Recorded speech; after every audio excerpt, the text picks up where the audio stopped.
Honorable Sam George any ti dudru se Kube. Uti dudru sense man for Kube. Honorable Sam George. Sa woso ye be ma omunchi obi wo Ghana ha biem. Enti we kwe no me catch them say the Sam George, Honorable Minister for Information Communication, on ye the nature goes. On one kasa edi ne ho abeto chopping board no so aya tam se kai. Edwitwa no. Efa ne se obeka for Abu Trica ho no. Sam George etu atwi uko media ne so a ensem a TikTokers no. Catch Sam George no. They say we do Sam George ti anhwe na arrest nyina ababu. Me wan chiri mu no a chire wadwen ama me. E wo comment section. I Penyah block media. Me so say any day mo. Obe like video no that one put subscribe button, stand by click notification icon for latest update. Na ba chire wadwen dey ama me. E wo comment section so ba so a. No share for so enya bia share. You don't want to study Sam George. Abrana Sam George e wo opposition no ho. Na obetime don say suba ka say man we Ghana eda na komaso. Or Ghana hodo because na Sam George actually bibia tane ni ase pampe. The issue of Galamsey, hey, demonstration be anu odimubi. Out of nowhere 2023. And go for be a friend anti-LGBTQ plus bill. To Ghana Parliament. Is a Akufo the sign. Chinchina one sign. Na Samini mo say Akufo the sign. Foreign aid. Any other they go on my yeah. Both say but still, or got tired because of politics. Everybody sabotage Akufo the government no. Am I even can that LGBTQ plus bill no? Sam George, no be kunto wakura wo ho. I'm taking money from LGBT. And you actually mentioned her name as a pro-LGBT person. She's one of them. Continue. She went and sat on the media and said, me, she knows that I'm taking money from LGBTQ people. She's like myself. It took her father to come and apologize to me. Exactly. You were leaving the house today. You should have taken a minute for 30 minutes.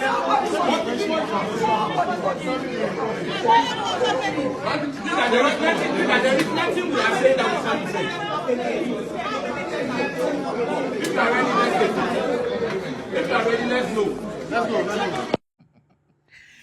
How Sam George was behaving when he was in opposition. No, now I say, or you do mind share Sam George and so bet me really or mine.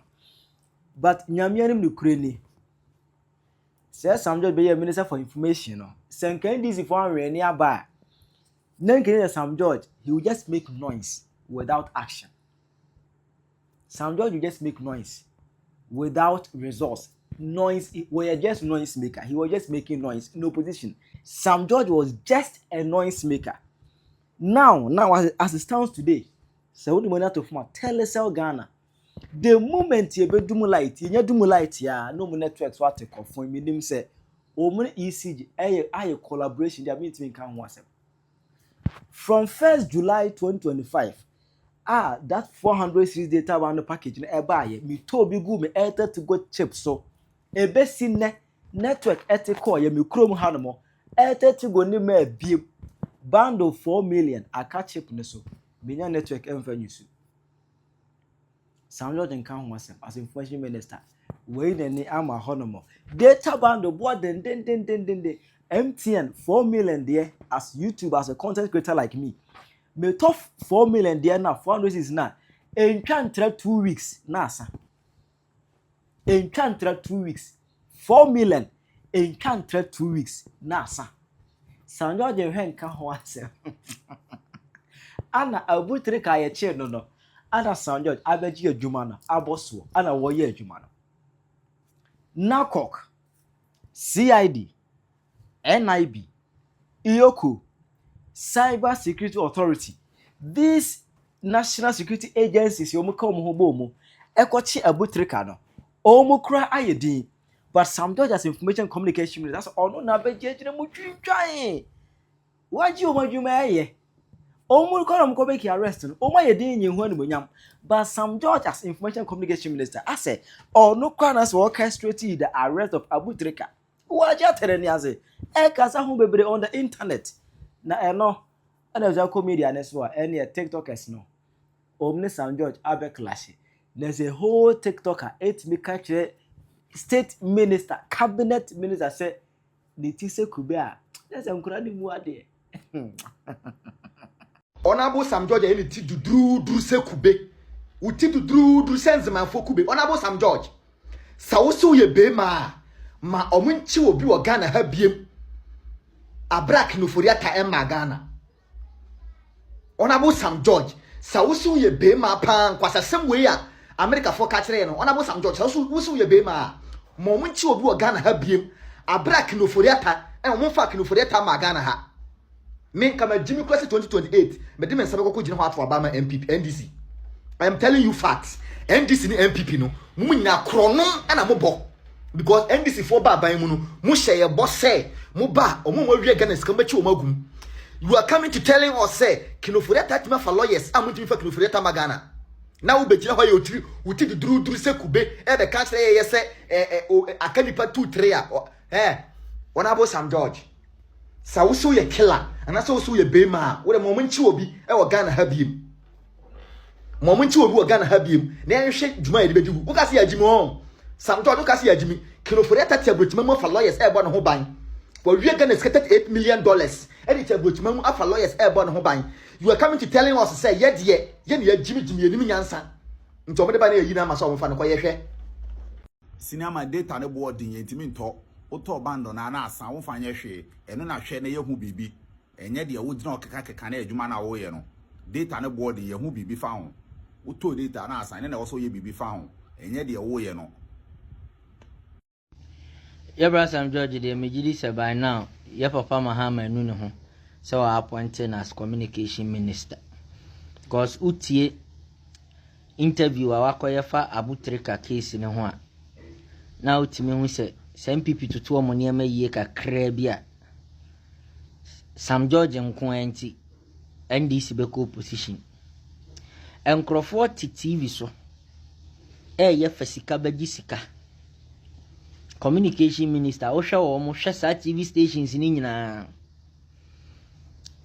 former Maslock CEO Sadinam Tamaklu court a jail in 10 years wadwane akotena America ono de onkofa ne matum ono a wabo aban no krono wabo Ghana krono no de onkofa ne matum na so otimi bie wa no kase citizens no mu biti se Abu Trica no na MPP4 ebo omo ho ban na mo de muni time mo de bebo omo ho ban a omate e ma refi se nre ya ena betting tax keke e di MPP ko opposition na se ne utimi kase enkrofo bi ti sa Abu Trica no na ye be chimienu kra aka ho a e ma refi se aban na twa 1 year akaka kra bi na Ghana for san akosan lai akotoaba communication minister kra utimi kasama ebo ono ane party mfisa akra de minhu bida kra na MPP no munye serious sanka MPP betoto ne niama yie kakra bi a ka 2028 nkomo ba na meba omso MPP ai enti Sam George de no Sam George said the request from FBI has been pending from the past governance. The past governance, has been leaking the information to the victims. This action of clamping down on cyber fraud didn't start today. The FBI did not make the request today. Those requests were pending before I became minister. But in the past, people were leaking the information to the targets and helping them evade arrest. The past governance is more protective than they care for the people. They are more protective for their people than you. And Tineche said, you're not working candidate was all lies. And again, Usansu Kebibi said, there is no job. Doesn't mean say we shouldn't arrest criminals. Yeah. The excuse and argument that there are no jobs, then should we say that then we shouldn't arrest armed robbers as well? Because everybody will have a reason for crime. Yes, you can arrest criminals. But if Abu Trica, who took 8 million USD from a white man, is a criminal, then Cecilia Dapana or who spending 43 million USD taxpayers' money, who is she? If Abu Trica can be called a criminal for taking outsiders' money, then Nana don't know the 58 million is what? If Abu Trica is being called a criminal for taking 8 million USD from outside, then Baumiano only 24 million a year e-gate kekene is what? See, please, if you want to arrest criminals, arrest criminals. Sam George, it's better you stop talking. You are causing more harm than good. Because ukasa bombungwa. Honorable Sam George, mumu bi mu kwa ben mu na se mu ye na se sika ne beka mo nsa. Na mo sesa mo makogu abrochire. Na se munya sika ne di nyafo. Na meburu no ye go street bre. Ye go street na wo beka kire se education payer. Na ma nipa akoma nyina ne nsa no nyina ye ne yawo. Ghana ha no education be na etua kaka na mintie. Se education pay in Ghana here ada na masesa mo makogu abrochire. No mu no mo ko school no wo ho eyeye. And I'm going to say, you can't youth to your Jimmy one. And that's all Ghana Hanum, that's a school now, we school. So one can coach your bribe and found where you remember who's school now when in your quack. Who do certificate better to Yas and what that's so. Just Ghana high, it is whom you know. Whom you know, who your school know. That's a winner certificate 100% of crown. Just on my way, move to your bribe. And the money power women and sunny at Maffa where you remember more of a Catholic education pay. More be catching education pay na me school na as I said me certificate compared man just me to bribe answer or you be answer just one in a dance and one man adwuma man position mo ya mo akra be catching education pay mo nim say ni pay Jimmy dey go on my way mo ye nim ne ya dey abrabo ye wam stupid fools mo dey oni pa mo dey anya ni sika na mo fa bia me ne agum anim na mo ahu mo was education pay be catching education me woni pa bia o wie school kita ne certificate we chankasa o ko tua bribe more than 30,000 Ghana cedi to 50,000 Ghana cedi asa no omo man adwuma wo be catch education pay ni ya toto minyanu mo yam ho te se dia mo chance mo tonton cassette wo street na mo di yeye asa dia mo ko nwa na mo de nwa no tonton ya na mo de asisi dan na afiafie asesa mo makogu abrochire mo ko du aban ni na se mo nya sika ni di nyafo na mo betum futuro agu ye ni te se dia youth no ye jimi ni egu amani ma ye nim ni ye na se ye nim ni ye nka bato bra nso ni ye ja ye adwuma to honom akwakosala ato aban yi mo se mo kodu aban mu wi na ma be ka kire se education pay chance ye jimi nti ye nim nyansa ntira ye ja ye adwuma to won ye koto aban di yi mo. I don't do politics and I don't want to do politics because the chance say me politics one track within seconds say ba be chima kotum. You people na kasa ya na sebi mo kasa sebi a mo money nyina dia on the street suffering bread said ye so you go street ni so ayebre meanwhile so mo mani Ghana ha ma se won ko go abrochiri brabe ka kire education pay brabe ka kire me and na MTN auto data within 5 minutes na asa auto nya to data na asa what ba betna ka kire education pay nti se you to know anase bebuno ne yire ne ho ano no so nya ne sika kakra na mo di FBI adna mo fa FBI ne nko Nigeria nko chechere wo Ghana ne yanim ye har na you to ne abobo adam MC na what sama Sam George Sadia ba kaka che youth for what's not to be Sam George de medican aka say ono the first person obema ye Rajo Mahama na aban ne mu egu ase na nya asem ne yenka ene yesi ye Ghana for ana sanke ye doye man ye doye nkofo a